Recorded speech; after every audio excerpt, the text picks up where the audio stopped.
Lesbian Detectives. Unsolved cases. She's still missing.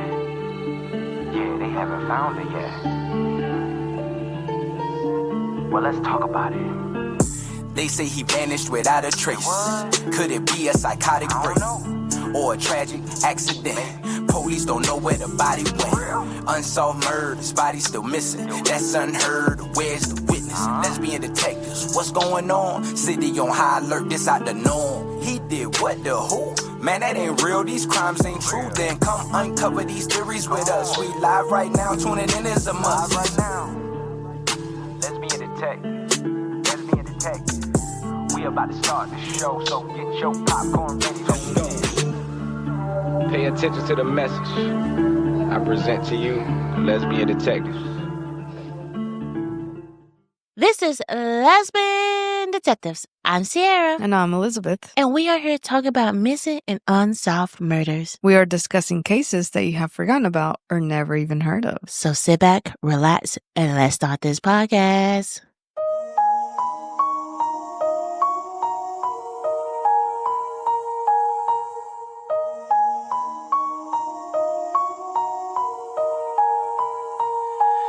Welcome back, everybody, to a new episode in a new month.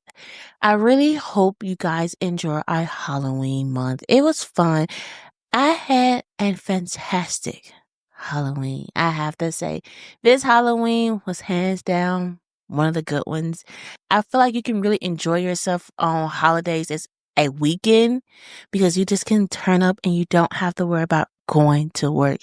And that's what I did. I took my daughter to school. She had a party. We took her trick-or-treating. Then my friend had a party and mommy had a good time. And then we went home and went to sleep. Yeah. And it was fun. Thank you, friend, for inviting me to your Halloween party. I enjoyed it and I needed it. Halloween next year is on a Saturday. And round of applause again. That means I get no work and I can turn up. Asking for trouble. Asking for trouble. So, guys, that was our Halloween. It was one for the books. Did you enjoy Halloween?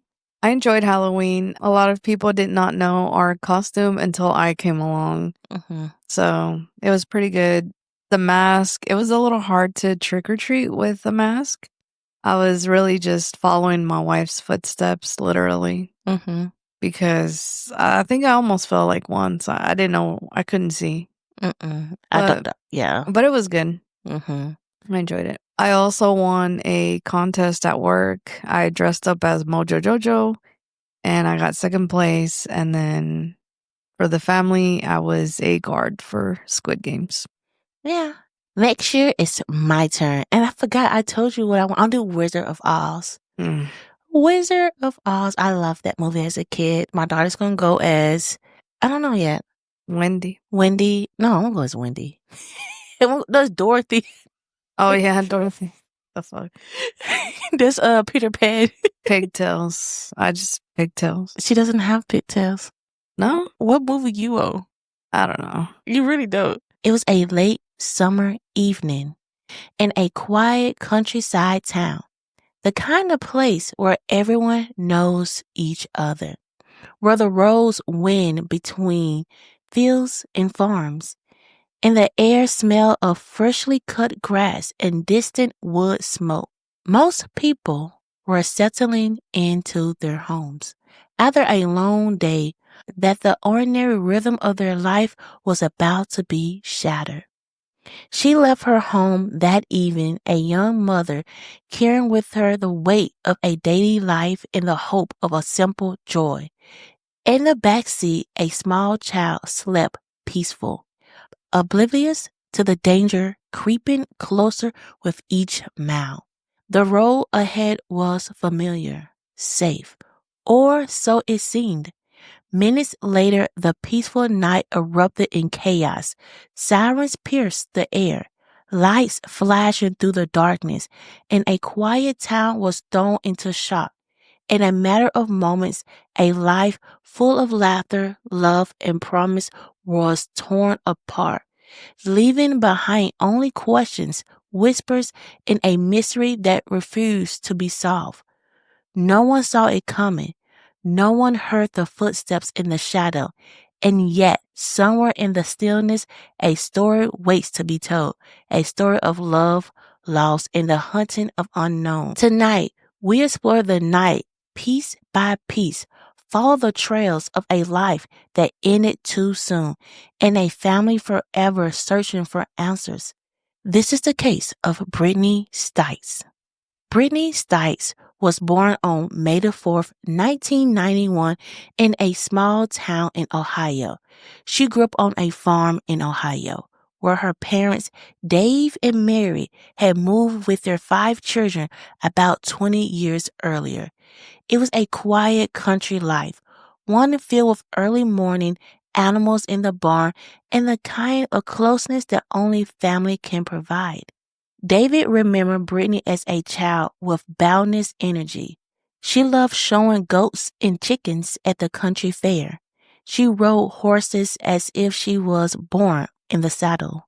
She loved the outdoors, the smell of fresh hay and the sound of the wheels spinning on the dirt road. But more than anything, Brittany loved being with her family. We did everything together, David recalled. Car shows, drag racing, farm chores. You name it, we did it. She was always in the middle of it, laughing and smiling, making everyone feel alive. Mary remembered Brittany's heart. She loved life, she said. She loved her siblings. Family was everything to her. She just had the way of making people feel important, like they were the center of her world. Brittany's life was simple, but full, the kind of life that seemed untouchable until it wasn't. As a young adult, Brittany worked at Subway, where she met Shane, a man who would become her husband. Their relationship began slowly, as friendship often do. Small smiles, brief conversation, casual connections. Brittany had a boyfriend at the time, and Shane respected her boundaries. But one day, everything changed. Brittany called him, telling him that her relationship had just ended. In early 2011, they began dating. By February 2012, they were married. 3 months later, little Aubree was born, a chubby-cheeked girl with her mother's bright eyes and infectious laugh. Shane remembered those early days of fatherhood with awe. I was shocked at first, but I told Brittany, we'll do this. Everything going to be all right. And we did. By the summer of 2013, Brittany was pregnant again. Life was quiet, ordinary, beautiful, and then in the span of a few hours, it was gone. That evening, Brittany had planned to drive to her parents' home after finishing her online interview. She would have celebrated her father David's birthday that night, something she always loved to do. She never arrived. Around 8 p.m., David and Mary were sitting on their back porch, waiting for their daughter to show up for the birthday dinner. The air was warm, heavy with a scent of freshly cut grass and summer flowers. Then sirens. A deep dread washed over Mary. She turned to David, whispering, "It's Brittany." David raced down Highway 68, siren screaming in the distance, his heart pounding with each passing second. He begged officers to let him in near the scene, desperate for any sign of any hope. They wouldn't. He asked one question, was it a yellow Jeep and a girl with long, dark hair? The officer, quiet yes, shattered his world. Brittany had been ambushed, shot multiple times in her vehicle. Her baby girl, Aubree, had been shot in the head, but survived. She was airlifted to Cincinnati Children's Hospital, rushed into surgery, her tiny life hanging by a thread. The Jeep had been found deep in the woods, riddled with bullets. No shell casing, no footprint, no witnesses. Just the stillness of the night. broken by the flashing lights and the sob of a small town that couldn't believe what had happened. Detectives called it one of the most unusual crimes they had ever seen in Brown County.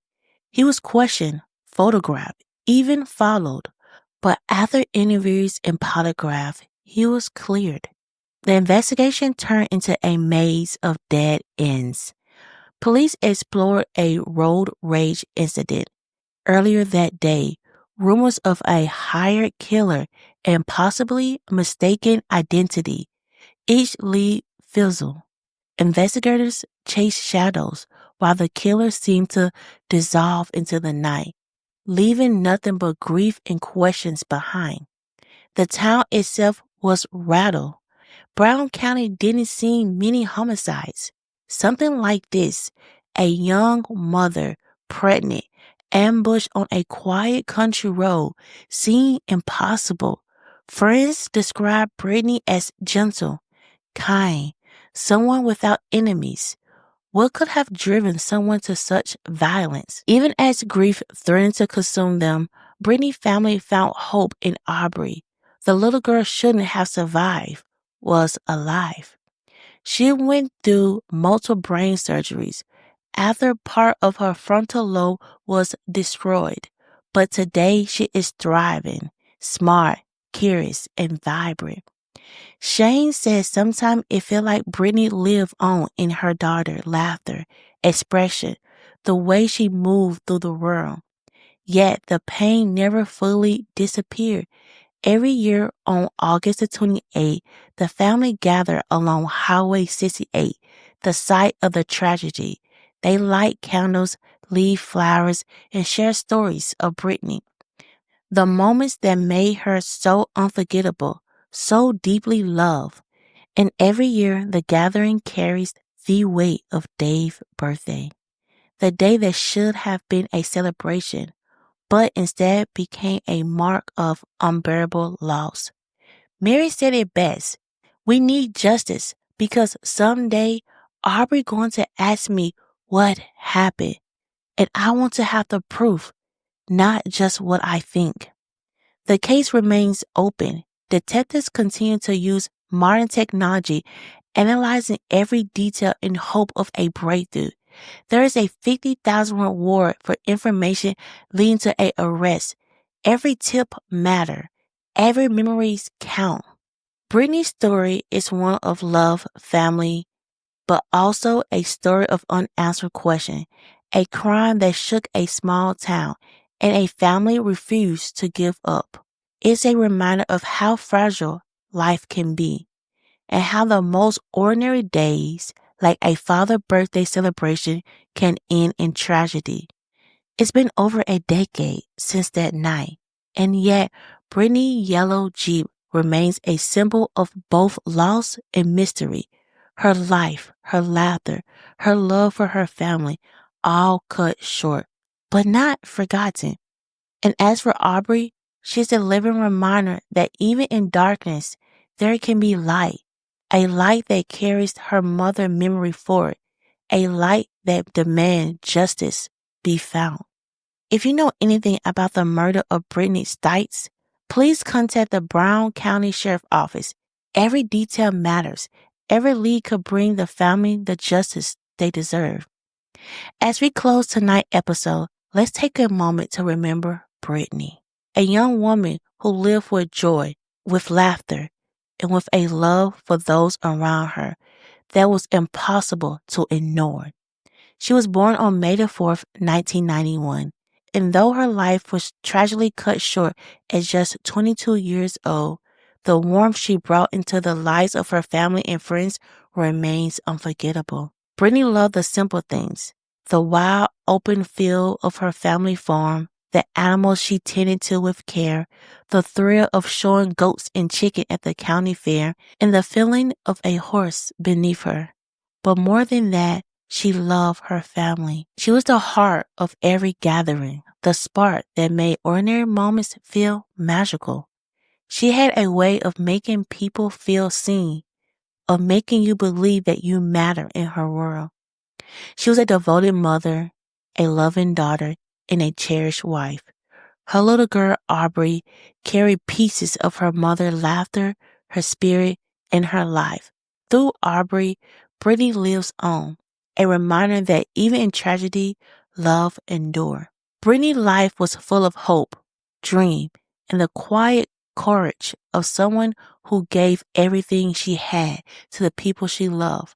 Her story is a reminder of how fleeting life can be, how precious moments with those we care about truly are, and how the bond of a family can never be broken, even by the darkness of events. Though questions remain and the pain of loss linger, Brittany will always be remembered, not just for her tragedy of that night, but for the light she brought into the world, for the laughter she shared, the love she gave, and the lives she touched so proudly.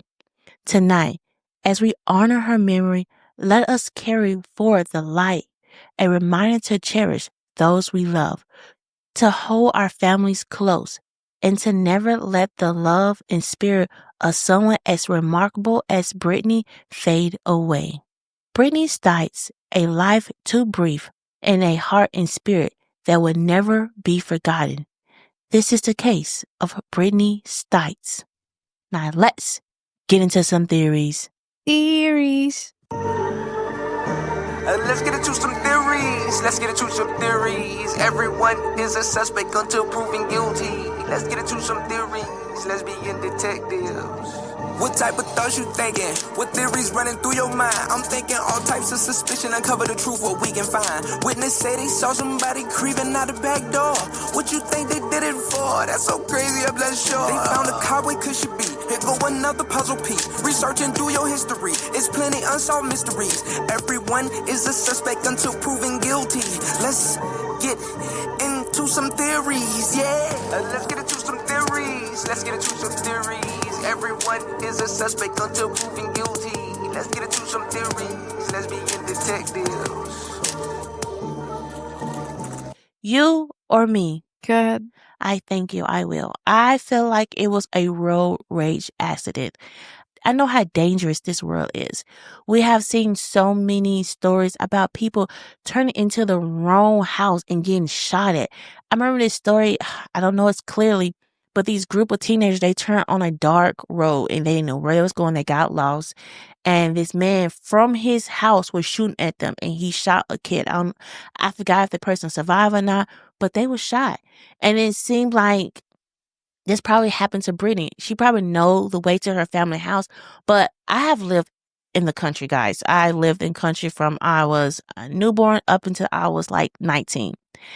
To get to my house, you had to go through a long country road, and sometimes people will get in front of you if you drive too slow. So I feel like that may have happened. Brittany was pregnant. She probably was tired. She just had to do this interview. She got her daughter sleeping in the back seat. She was probably just chilling. You know, sometimes when I drive, I just go with the flow a little bit. Like I just go to the speed limit, have my music playing, singing along. I'm not racing. I'm just grooving, you know? And I feel like that's what Brittany was probably doing. And the car behind her, I'm just going to describe the car. I don't know how the car was, but I feel like it probably was a truck. He's beeping his horn like, girl, like drive faster, drive faster. And she's like, man, forget you. I don't care. You know, like she really didn't care. And he's beeping. And he probably like pulled in front of her. And I know as a pregnant woman, we have our emotions like high to the max, right? So she probably flipped him off, like, you know, like flipped him off. And he probably like mad, like, oh no, she didn't flip me off. And he probably stopped somewhere and just started shooting at her car, you know, and she probably went into the ditch. I think it was a road rage accident. I think it was somebody probably in that town. I feel like this person was in this town. I think it's probably someone in the family probably even know or passed by because they say this town is small. And I feel like it's somebody that did this. And it's sad that this happened to her and her daughter. And it just breaks my heart. So clearly she was targeted, but there's no enemies that are known or listed in the case. Kind of like what you said, she was at the wrong place at the wrong time. Maybe pissed somebody off without knowing or not really caring because she has a million things in this world running through her head. It is a tragedy that her and her daughter got shot at, the good thing is that the daughter survived, but, she had to endure multiple surgeries just to recover. And I really don't understand how people think that they can take somebody else's life. Mm-hmm. Like, how entitled are you to say this person should live and this person should not? Mm-hmm. But I know that whoever did it, karma is going to come and get you, Mm-hmm. honestly. I don't think there's a reason good enough to unalive somebody. A pregnant mom and her daughter. Like, she was Right. pregnant. What's sad about this case, it doesn't have a lot of information. It's No. very small. Like, her case is just a page. It's her family that's really pushing her case out there. And I would add, like, their group and stuff in the description below. But it is sad that her family is fighting for her justice. And it's sad that her mom said, like, I need to figure out what happened to my child, because her daughter is going to come and ask grandmama, like, what happened to my mom? And she like, I want to tell her, like, hey, this person did this for this reason, even though it's not right, but they did this. She want to have facts. She doesn't want to like lie and say, like, well, this person, we don't know. Like, she want to tell her grandchild something. I was reading some of the police reports and they were saying like, oh, it could have been a heart attack. Somebody could have hired somebody to unalive her. Or it could have been like her car, like somebody thought they had the right car, but it was the wrong car because her car was yellow Jeep. And it reminded me of, I'm sorry guys, switch the conversation a little bit. It reminded me of Serena Williams' sister. Her older sister got unalive because her I think it was boyfriend or husband at the time was in the truck and her car got shot into, but it was the wrong car. The person was going for a different car and her sister got unalive by accident, just being there. So it's like, it reminds me of that. Like, okay, if it was the wrong car, how foolish should this person feel? And they didn't leave any evidence behind, no bullet casings, nothing. So this person has clearly done this before. Not even done this before. They have the knowledge of this. Experience. Yeah, so that is a good point. Because if you shot up her car and you shot up a couple times, you had to see, you had to see her daughter just laying there motionless, right? And her pregnant, like you had to see her stomach. Did you stop and like, dang, I effed up? No. Like, that's why I think it was somebody in that small town. Probably had a bad day, mad about the world. I'm just saying, they could have easily traced those bullets back to that person. Like, what if this person bullets was a known thing? They're like, oh, let me get my casings up because I will get caught quick. So that's what I think. Because you on that dirt road, the road she was on is a dirt road. A lot of people not going to go on that road to her family house. Her family live on a farm. So it's like, it had to be somebody from that small town. So if it really is somebody from that small town, it's another thing gonna be hard for the family, because what if this family actually know this person or see this person at the diner or at Walmart, anywhere you see this person, probably talk to this person. And if you are this person and you see that family and you don't have the guts to say, hey, yeah, I made a mistake, I unalive your child, let me do my time. You weak as hell. I'm sorry. I got a little mad because it's just sad that she was unalive for no reason. There's a lot of cases that people get unalive for no reason, but I just hate it dealing with a child in it. Yeah.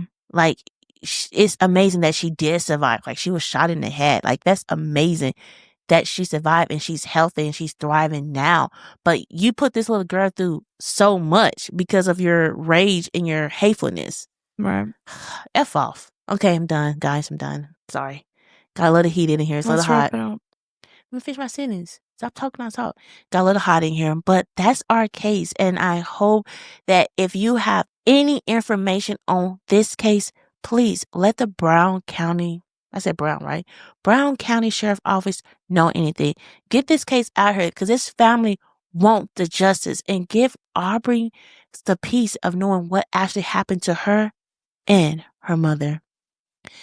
Don't forget, we are on all podcast platforms. We on social media. I am bringing back True Crime 1 Minute.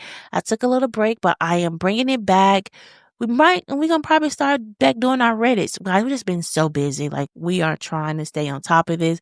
Life has been lifing. But I feel like after the holidays and our vacation, we will get back to it. I promise you guys. I pinky promise.